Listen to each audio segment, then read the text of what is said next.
Hi, this is Kathy Quinn with Floriani. I want to welcome you to this month's portion of our iPod stuff bag, our construction portion. We are creating a bag out of pet screen. This is going to be done completely in the hoop. We are going to create a front of the bag. We are going to create the back of the bag, and we will then have a zippered bag all completed in the hoop. Now this bag is made out of pet screen. You can purchase pet screen at your local builder's store, Home Depot, Lowe's, any type of store like that. They carry pet screen in the windows section of the store. You buy it by the roll. You don't have to buy a large roll. I recommend that you buy the heavy gauge. This is made to go in your doors so that when your dogs scratch on it, their nails won't tear through. So it's a very sturdy screen, and it is wonderful to embroider on and create bags, beach bags, all kinds of projects, because it washes well as well as stitching well. Now we are going to cut two 14-inch squares and one 6 by 14-inch rectangle. We will set those aside, and now I want you to cut two pieces of your wet and gone tacky, because we're going to have two hoopings, one for the back and one for the entire bag. We are going to hoop one piece of Floriani wet and gone tacky. Now this is a totally water-soluble stabilizer with a sticky top. We are going to hoop that in our hoop, score the paper that is covering it. It's got a protective paper. We are going to remove that, and now we have a tacky water-soluble stabilizer facing up in our hoop. We are going to create the back first. So we are going to stick down one of your 14-inch squares, centering it in the hoop, and stitch out the back of your bag first. Whether you've put your name, you've added a different design, whatever you want on the back of your bag, you are now going to stitch that down. Remove this from the hoop, trim right along the edges of the 14-inch piece of pet screen. Don't trim it down, just trim along the edges, the extra stabilizer, and set this aside. Now we are going to hoop our second piece of Floriani wet and gone tacky in the hoop. Again, remove the protective paper, and we are now going to place this hoop on your machine. There is nothing in the hoop but the wet and gone tacky. We are going to take an additional piece of wet and gone, but this Floriani wet and gone will not be tacky. Use regular Floriani wet and gone because it's a lot less expensive if it doesn't have a sticky on it. We are going to take this extra piece cut about the size of your hoop, lift your hoop up kind of and slide it underneath, laying it on the feed dogs. This gives us enough stabilizer to absorb all of our stitches and keep our design from puckering or pulling on our pet screen. Then you're going to push your button. I want you to stitch out your first color, which will put your placement lines. It's going to show you the perimeter of your bag, and it's also going to stitch out the designs for your zipper placement. Now we are going to take our zipper, and I have purchased a 14-inch zipper. My bag is 10.5 inches by 6.5 inches.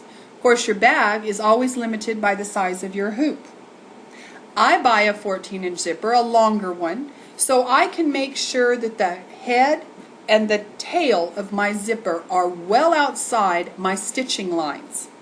I am now going to stick that down inside my placement line, and remember we did that center line inside the zipper placement because our teeth will run right along that center placement line. Now once we have done that, we are going to push our button and we are going to stitch our zipper down to our stabilizer. Once we have accomplished that, I want you to pick up your second 14-inch square, and I want you to stick it down in your hoop, making sure along the bottom edge it overlaps your stitching line, your perimeter, by about an inch. Centering this in the hoop, it's going to also extend past your stitching line on the right and left side. Now stick it down. It will cover your zipper completely and go up out the top of your hoop. Because after we stitch this to the zipper, we are going to fold it down, matching the raw edges, or close to matching the raw edges, so that we have created the front of the bag, front bottom portion of the bag, and it will be folded over the zipper stitching. So we will stitch that down along the zipper. It's being stitched across there, so you can see it's stitching it down on the bottom edge of the zipper tape. Once I've done that, I'm now going to pull this and fold it over. Now notice it's pulled away from the top of the zipper, but I have made sure that the fold goes right along the edge of the zipper teeth. So press that down so it goes along the edge of the zipper teeth, pulling it down. You're not going to exactly match the raw edges, but you get the idea. It's going to come down, and raw edges are going to be both at the bottom. Fold it over. Once we've done that, it will stitch down along the zipper, and it will tack that down. Then you're going to put down the tack down lines, tack down pieces that we did on the four corners and along the bottom. And then it's going to stitch down the whole bottom front around the perimeter of that piece. Now we're going to do the same thing for the top, only now that top rectangle piece we are going to stick down, and now we're going to stick it down at the top of our hoop about an inch past our placement line, our outline, and again centering it so it goes over the right and left lines as well. Again, we're going to stitch this down, and then we are going to now fold this one up so that our raw edges start getting close to matching. Now what I've done on this one is I wanted my zipper covered. I don't want my zipper showing. So when I folded it up, notice I pressed in the fold just past the zipper. So my zipper is actually covered up. When I have covered this up, because I stitched it down and I folded it, you can see how we have covered this up. Now what I'm going to do is stitch it down along the zipper. It will do our little tack down stitches, and it will sew around the perimeter. So now we have put in our top and our bottom front pieces. The next thing we're going to do is push the button and let it stitch out your design. So once our design is finished, the next thing we're going to do is stop. Do not push that button. You need to make sure to reach and unzip that zipper at least halfway across. Otherwise, once we stitch the back on here, you have no way to get in here and turn this bag. So make sure you've unzipped the zipper before adding the back piece and completing this bag.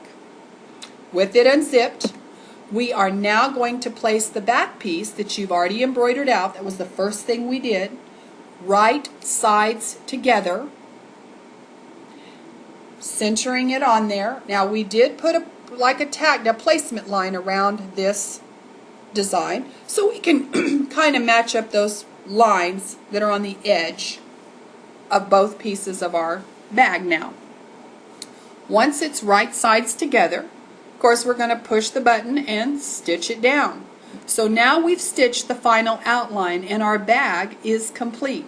Notice my zipper is extended, but I unzipped it in there, so I'm going to cut this off. I'm going to trim away my excess stabilizer. I'm going to trim around my bag, leaving about 1/4 of an inch past my seam line. I'm going to trim the corners diagonally across the corners so that it will turn nicely. And then remember that center line that we stitched down on our first piece of stabilizer before adding all of our pieces. That is, we're going to take our scissors and slit along that line, being very careful not to cut through your pet screen or your zipper, because we need to expose the zipper so we can get in there and unzip it and turn our bag. So once I've slid these scissors down and cut that away, you can see that we've cut the stabilizer open here. I'm going to reach in and zip the bag all the way, and now I can completely turn my bag right side out. So let's turn our bag. Once it's turned, throw the bag in the washer. Now you don't need soap and everything, you just need, I put my bag in and I add a little bit of fabric softener. Because if you have hard water, you need fabric softener to break down the glue on the Wet and Gone Tacky. So I put it in my washing machine, I throw in some fabric softener, and I'm going to run it through the cycle. It's going to remove every bit of Wet and Gone Tacky from this bag. Now you could stand and rinse it out in the sink. I just find with that much it's easier to throw it in the washer. So now we have created a complete bag in the hoop with our pet screen. You could use this same process to use fabric if you wanted to. But I will tell you, these pet screen bags are wonderful. They make wonderful coin purses, pencil bags, all kinds of little goodie bags, and everybody loves them with a design on them. You could put a monogram on the back. So think of what you can do, because now you know how to digitize a bag completely in the hoop. Thank you and enjoy your bag. Looking forward to seeing you next month.